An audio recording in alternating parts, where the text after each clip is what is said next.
Les travaux de la rencontre Gabon-Maroc débutés il y a quelques jours à Libreville se poursuivent. Les comités techniques impliqués dans la stratégie d'investissement humain du Gabon s'imprègnent de l'expérience marocaine à travers des ateliers de formation axés sur plusieurs thèmes. Elvire Esther Tali, Francis Ngomon.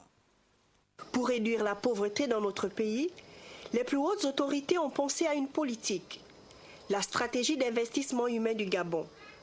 Et c'est pour rendre cet outil plus performant que dans le cadre de cette rencontre Gabon-Maroc, on assiste à plusieurs ateliers de formation. Des ateliers riches en enseignements, véritable partage d'expérience. Il y a une délégation marocaine qui se trouve actuellement au Gabon.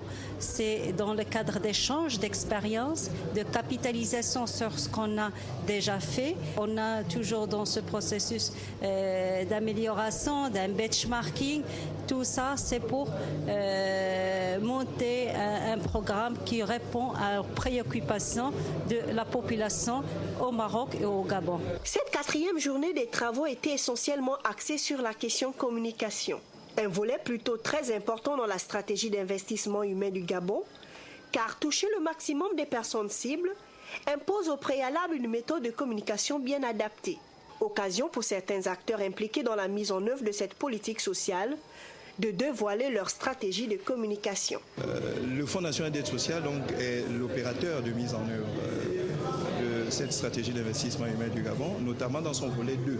Notre responsabilité est de financer et développer des activités génératrices de revenus portées par les Gabonais économiquement faibles, regroupés en associations et en coopérative. Donc il était question de présenter notre stratégie de communication telle qu'elle est conçue aujourd'hui. Les travaux de ces assises s'achèvent ce mercredi par la signature de certaines conventions entre le Gabon et le Maroc.